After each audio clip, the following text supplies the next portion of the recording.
कुछ बातचीत होगी, कुछ होगा चर्चाओं का दौर। इसीलिए तुम्हें चाय पे बुलाया है। नमस्कार साथियों, स्वागत है आप सबका माध्यम टीवी के सबसे खास कार्यक्रम नीलकंठ चाय पे चर्चा में। आज हमारे साथ स्टूडियो में मौजूद हैं इंजीनियर केपी यादव, जो केपी कैंपस के डायरेक्टर हैं। इनके साथ ही राकेश यादव हैं, जो केपी कैंपस से जुड़े हुए हैं। स्कूल एजुकेशन और कॉलेज एजुकेशन से जुड़े हुए हैं मनीष जैन सर, और माध्यम टीवी के चैनल हेड है नीरज जैन सर। स्वागत है आप सभी का। केपी जी, सबसे पहला सवाल मैं आपसे कर रहा हूं कि कितना सार्थक है ऑनलाइन एजुकेशन इस समय, जब कोरोना का काल चल रहा है, लोग भयभीत हैं, लोग घरों में रुके हुए हैं, अभिभावक अपने बच्चों को निकलने नहीं दे रहे, तो कितना सार्थक है ऑनलाइन एजुकेशन का ये दौर? जी केपी जी बताइए। नमस्कार साथियों, मैं इंजीनियर केपी यादव। जैसा कि रूपक जी ने पूछा कि ऑनलाइन शिक्षा कहाँ तक सार्थक है, तो सबसे पहली बात तो यह है कि जो ये लॉकडाउन का दौर चल रहा है, इसमें हमारे पास कोई ऑप्शन भी नहीं है। और ऑनलाइन शिक्षा की यदि बात की जाए तो हम इसकी पहली क्लास से अगर बात करें तो मैं मानता हूं कि मोबाइल से बच्चों को थोड़ा दूर रखा जाए, या फिर मोबाइल का प्रयोग यदि करने भी दिया जाए तो अपनी निगरानी में करने दिया जाए। अभी कुछ केसेज आए हैं, गेम्स खेलते हुए बच्चों ने आत्महत्याएँ कर ली, तो आप ये ध्यान रखें कहीं आपका बच्चा मोबाइल पर और कुछ तो नहीं कर रहा है, या फिर सरकार के द्वारा दूरदर्शन पर जो कार्यक्रम चलाए जा रहे हैं उस पर आप अपने बच्चे की एजुकेशन करवा सकते हैं। अलग अलग सब्जेक्ट के कार्यक्रम वहाँ पर चल रहे हैं। जब बच्चा कार्टून देख सकता है टीवी में तो एजुकेशन भी कर सकता है। अब इसके और भी बहुत से पहलू हैं। कई लोग कहते हैं कि फिजिकली अपीयरेंस बहुत ज़रूरी है। मैं भी ये बात मानता हूँ कि फिजिकल अपीयरेंस बहुत ज़रूरी है, लेकिन अभी हमारे पास इसका कोई उपाय नहीं है, क्योंकि कोरोना काल चल रहा है। इसलिए ऑनलाइन ही एक सब्स्टिट्यूट है जिसको हम काम में लेकर आगे बढ़ सकते हैं। कई लोग कहते हैं ऑनलाइन इतना असर नहीं करता, तो मैं आपको बता दूं, शिद्दत से किया हुआ कोई भी काम असर करता है। अब हम भी ऑनलाइन एजुकेशन फ्री दे रहे हैं अपने चैनल पर, और हम कंपटीशन की तैयारी करवाते हैं, हमारी पूरी टीम फ्री दे रही है। तो बहुत से लोग कहते हैं कि ऐसा नहीं करना चाहिए, तो मैं उन्हें बता दूं कि अगर समुद्र में बहुत सी मछलियां मरने के लिए किनारे पर बाहर गिर गई हों, तो आपका एक कर्तव्य बनता है कि आप जितनी मछलियों को अंदर डाल सकें डालें, ना कि ये बहाना बनाएं कि हम इतनी सारी मछलियों को अंदर नहीं डाल सकते। कहने का अर्थ है कि जितनी आप भलाई कर सकते हैं करें।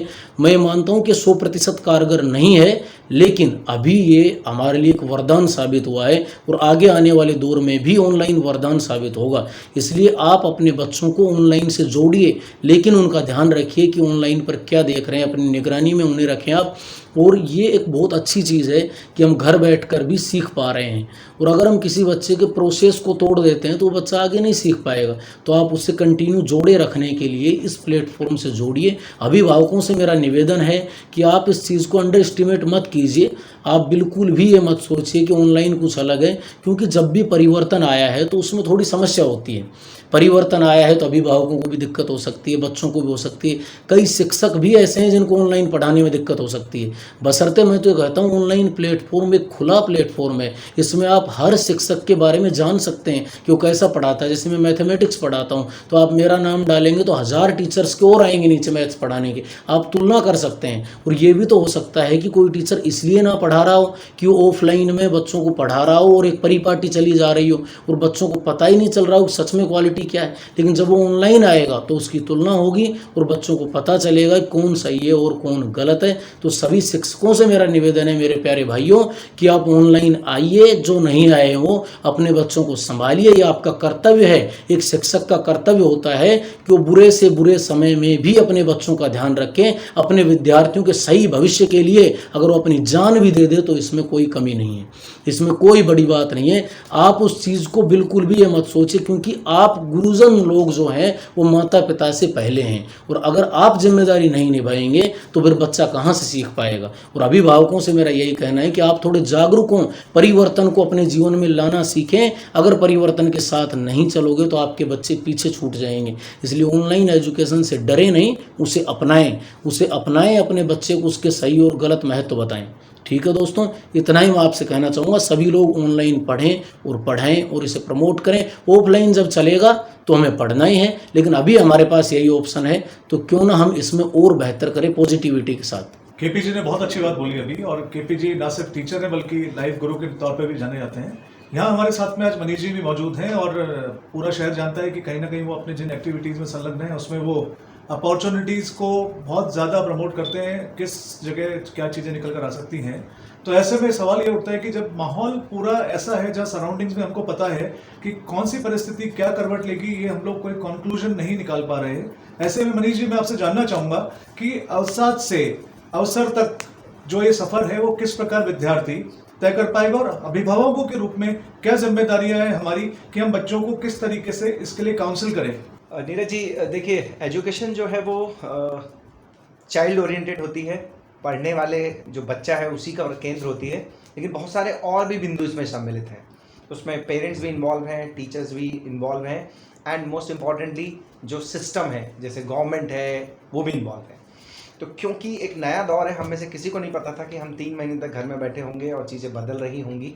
हमें नहीं पता था कि हम सैर सपाटा करना के लिए बाहर नहीं निकलेंगे। हमें नहीं पता था कि गर्मियों की छुट्टियों में हम अपनी नानी के घर नहीं जाएंगे, हम अपनी बुआ के घर नहीं जाएंगे, मामा के घर नहीं जाएंगे। हमें नहीं पता था क्योंकि चीज़ें परिवर्तित हो रही हैं, बदल रही हैं, बदली हैं।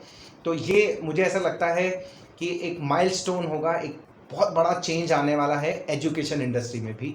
एजुकेशन जो हम बात कर रहे हैं, चाहे स्कूल की हो या जैसे अब केपी भाई बता रहे थे कि कंपटीशन एग्ज़ाम की जो बातचीत कर रहे थे, इन सभी में एक बड़ा चेंज आएगा।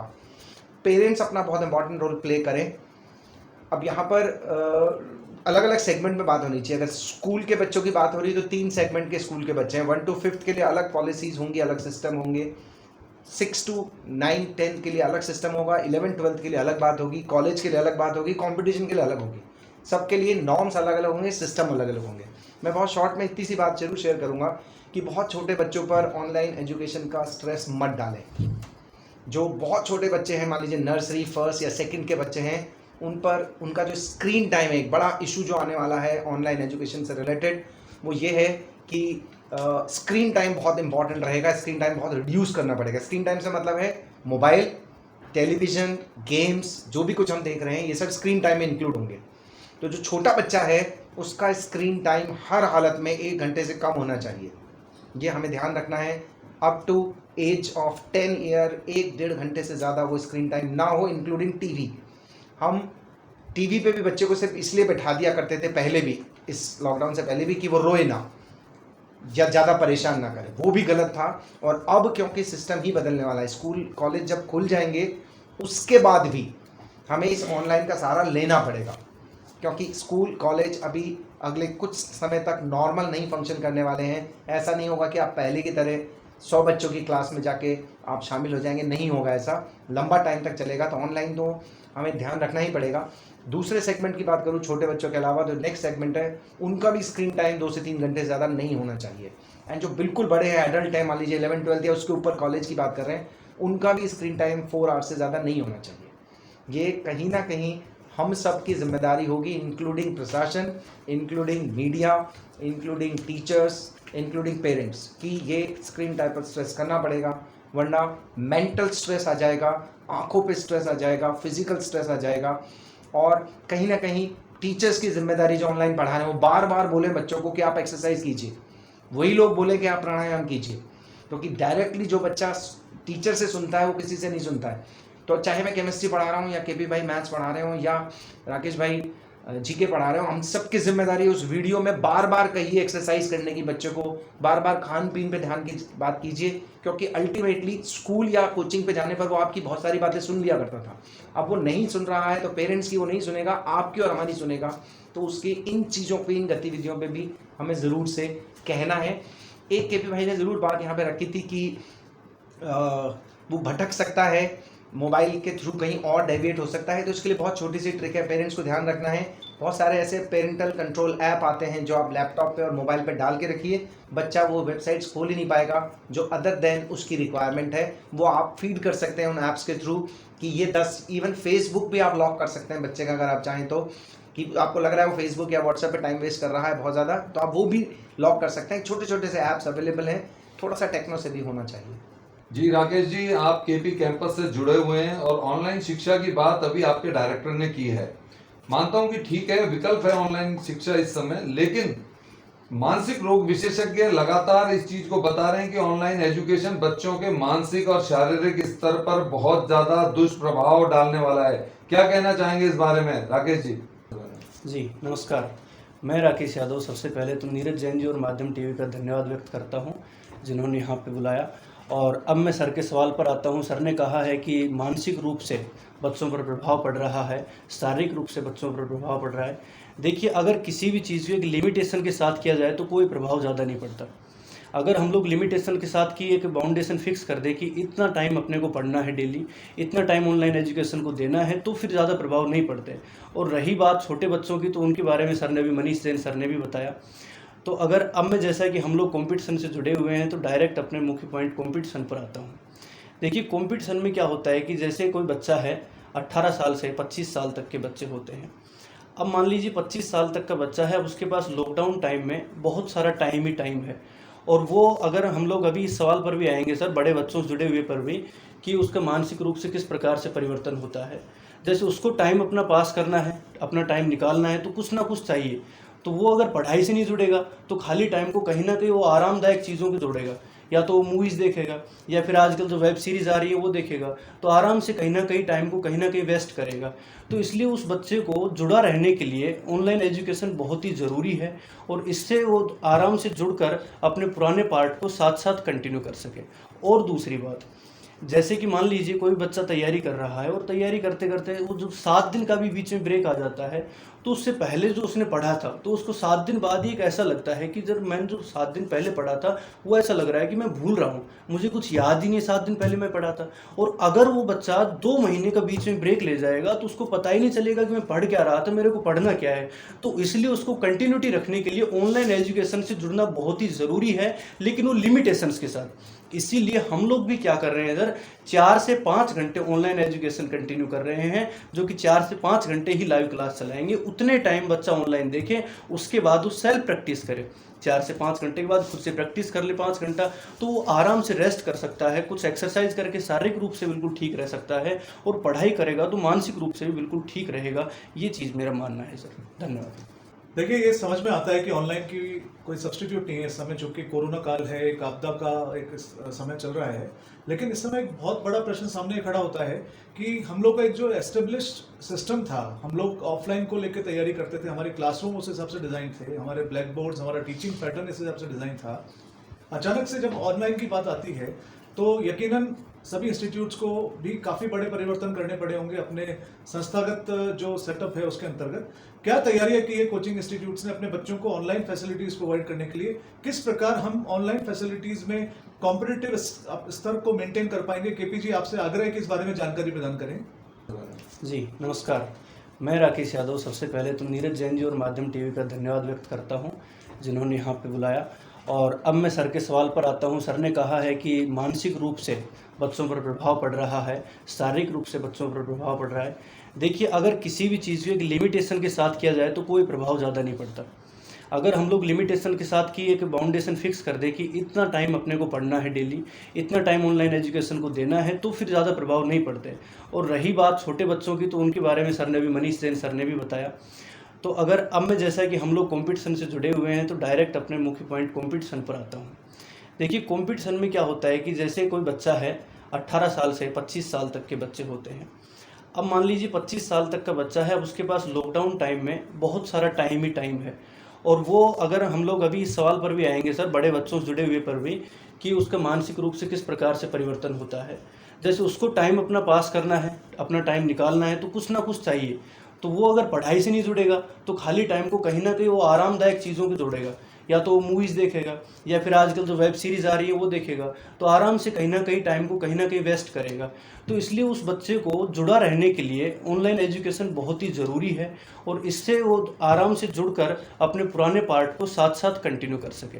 और दूसरी बात, जैसे कि मान लीजिए कोई बच्चा तैयारी कर रहा है, और तैयारी करते करते वो जो 7 दिन का भी बीच में ब्रेक आ जाता है, तो तो उससे पहले जो उसने पढ़ा था तो उसको 7 दिन बाद ही एक ऐसा लगता है कि जब मैंने जो 7 दिन पहले पढ़ा था वो ऐसा लग रहा है कि मैं भूल रहा हूँ, मुझे कुछ याद ही नहीं 7 दिन पहले मैं पढ़ा था। और अगर वो बच्चा 2 महीने का बीच में ब्रेक ले जाएगा तो उसको पता ही नहीं चलेगा कि मैं पढ़ क्या रहा था, मेरे को पढ़ना क्या है। तो इसलिए उसको कंटिन्यूटी रखने के लिए ऑनलाइन एजुकेशन से जुड़ना बहुत ही ज़रूरी है, लेकिन वो लिमिटेशंस के साथ। इसीलिए हम लोग भी क्या कर रहे हैं इधर 4 से 5 घंटे ऑनलाइन एजुकेशन कंटिन्यू कर रहे हैं, जो कि 4 से 5 घंटे ही लाइव क्लास चलाएंगे। उतने टाइम बच्चा ऑनलाइन देखे, उसके बाद वो सेल्फ प्रैक्टिस करे। 4 से 5 घंटे के बाद खुद से प्रैक्टिस कर ले 5 घंटा, तो वो आराम से रेस्ट कर सकता है, कुछ एक्सरसाइज करके शारीरिक रूप से बिल्कुल ठीक रह सकता है, और पढ़ाई करेगा तो मानसिक रूप से भी बिल्कुल ठीक रहेगा। ये चीज़ मेरा मानना है सर। धन्यवाद। एक महत्वपूर्ण बात मैं केपी जी और मनीष जी आपसे जानना चाहूँगा कि इस समय चूंकि सिस्टम को डेवलप करने में आप सभी कहीं ना कहीं अपने रिसोर्सेज को काम में ले रहे हैं और कोशिश कर रहे हैं कि बच्चे को जो असुविधा, संभावित असुविधा थी वो कम से कम हो सके, तो ऐसे में फीस का क्या रोल है? बच्चे क्या फीस जमा करा पा रहे हैं? क्यों जमा करानी चाहिए बच्चों को फीस? क्या इम्पोर्टेंट ये नहीं होगा ये जानना कि बच्चे को पता हो कि हमारे इंस्टीट्यूट्स, हमारे फैकल्टीज हमारे लिए दिन रात एक करके एफर्ट कर रहे हैं, तो ऐसे में अभिभावकों की और बच्चों की जो एक कन्फ्यूजन है उस पर क्या जानकारी आप प्रदान करना चाहेंगे हमारे दर्शकों को? ऑनलाइन टीचिंग का एक्सपीरियंस बहुत अच्छा है। मुंबई का बच्चा मुझसे जुड़ा हुआ है, गुड़गांव का बच्चा मुझसे जुड़ा हुआ है, जयपुर का बच्चा मुझसे जुड़ा हुआ है, तो एक बड़ा अच्छा एक्सपीरियंस है ये। अब क्योंकि जो सिस्टम है, सेटअप है, उसमें कहीं ना कहीं अभिभावकों के दिमाग में, ये कुछ लोगों के दिमाग में इस तरह का है कि भाई कर क्या रहे हैं टीचर्स, कुछ भी तो नहीं कर रहे, सिर्फ कैमरे के आगे खड़े होके एक लेक्चर डिलीवर कर देते हैं, और फिर फीस किस बात की। वैसे ही स्कूल्स के लिए भी कुछ संगठन बन गए हैं, कुछ ग्रुप्स बन गए हैं कि फ़ीस मत जमा कराइए स्कूल की, पर स्कूल का टीचर पूरा एफर्ट कर रहा है, कोचिंग का टीचर पूरा एफर्ट कर रहा है, तो फीस जमा करानी चाहिए या नहीं करानी चाहिए, या आप लोग फैसला कीजिए। गुरु की जो दीक्षा दी जाती है, गुरु को जो दक्षिणा दी जाती है, वो देनी चाहिए कि नहीं देनी चाहिए, या आप डिसाइड कीजिए। क्योंकि कहीं ना कहीं जब वो एफर्ट कर रहा है, और इस समय कहीं ना कहीं वो कोचिंग वाला भी पूरी तरह से फाइनेंशियली क्रस्ड है, बहुत ज़्यादा फाइनेंशियली वो किराया दे रहा है, वो नया सेटअप लगा रहा है कि भी भाई अभी 15-20 लाख रुपए का एक बड़ा सेटअप लगा रहे हैं सिर्फ आप बच्चों के प्यार के लिए, आप ही के लिए केयर कर रहे हैं, तो कहीं ना कहीं आपकी तरफ से ही ये एक इनिशिएटिव आना चाहिए। जैसे मैंने अभी जो पॉलिसी कर रखी है, मैंने किसी को भी डायरेक्टली फीस के लिए नहीं बोला है, लेकिन hats off to the parents and the students, वो अपने आप अकाउंट नंबर पूछ रहे हैं, अपने आप फीस जमा करा रहे हैं। ये एक अप्रोच होनी चाहिए। और उनमें से कुछ पेरेंट्स के फ़ोन इस तरह के भी आए हैं कि सर हमारी अभी चीज़ें ठीक नहीं हैं, इसलिए हम फीस नहीं जमा करा पा रहे हैं। तो मैं तो मान रहा हूँ वो भी फीस आ गई है। अगर कोई पेरेंट कह रहा है कि मेरी ये प्रॉब्लम है जेन्युइनली, तो वो भी मेरे फीस आने के बराबर ही है। वो कहीं ना कहीं गुरु दक्षिणा मिल गई है, वो कहीं ना कहीं संतुष्टि दे रही है कि जो हम एफर्ट्स कर रहे हैं वो सफल है। नीरज जी, आपका प्रश्न बहुत अच्छा है, और मनीष जी पहले इसका सुंदर जवाब दे चुके हैं, और इन्होंने बिल्कुल सही कहा कि जो आप देखते हैं फ्रंट ऑफ द कैमरा, तो बैक ऑफ द कैमरा बहुत ज़्यादा खर्चा भी होता है, बहुत ज़्यादा स्ट्रगल भी होता है, और हम लोग यूज टू नहीं हैं। मतलब आप इस बात को समझिए, हम लोग ऐसा नहीं है कैमरा खरीद कर हमने घर में रखा हुआ है कि हम कोई फिल्म की शूटिंग वूटिंग करते हैं, ऐसा नहीं है। हम सब लोग एक बिल्कुल, हम भी इससे नए हैं। तो जिस तरह से आप ऑनलाइन से नए हैं, तो हम कैमरा खरीदने में नए हैं भाई। तो अब जब हम कैमरा खरीद सकते हैं, आपके लिए कैमरा लेकर कूद सकते हैं, तो आप भी थोड़ी बहुत मदद कीजिए। और मैं तो ये कहूँगा कि जैसा मनीष जी ने बताया, फीस कुछ रिबेट के साथ लेनी चाहिए स्कूल वालों को, कोचिंग वालों को, और अभिभावक को देनी भी चाहिए जो मदद वो दे सकते हैं, ताकि हम सब मिलकर इससे लड़ पाएँ। और मैं ये भी नहीं कहता कि 100% फीस लो, स्कूल वालों को अपनी तरफ से कुछ ऐसा कुछ प्रोविज़न निकालना चाहिए ताकि सभी अभिभावक उस घेरे में आएँ, उस सर्कल में वो बैठ सकें, और वो भी सर्वाइव कर पाएँ और स्कूल वाले भी सर्वाइव कर पाएँ। अभी एक स्कूल के पीछे बहुत बड़ा खर्चा होता है, कोचिंग के पीछे होता है, तो वो सब इतना आसान नहीं है चलाना। बहुत ज़्यादा स्ट्रेस भी है, और परिवार का स्ट्रेस भी है, साथ में कोरोना का स्ट्रेस भी है, और आप तक एजुकेशन भी पहुँचानी है, और बहुत ज़्यादा मतलब इकोनॉमिक क्राइसिस भी चल रहा है। तो आप सब लोग इसको सोचकर और साथ दें सभी का, और कुछ फीस आप अभी जमा करें, कुछ आगे का वायदा करें, ताकि दोनों का काम चलता रहे। मैं यही इस पर कहना चाहूँगा। धन्यवाद। देखा साथियों, आपने सभी ने बताया कि ऑनलाइन एजुकेशन ही एक बेहतर विकल्प है, इसके अलावा और कुछ विकल्प भी नहीं है।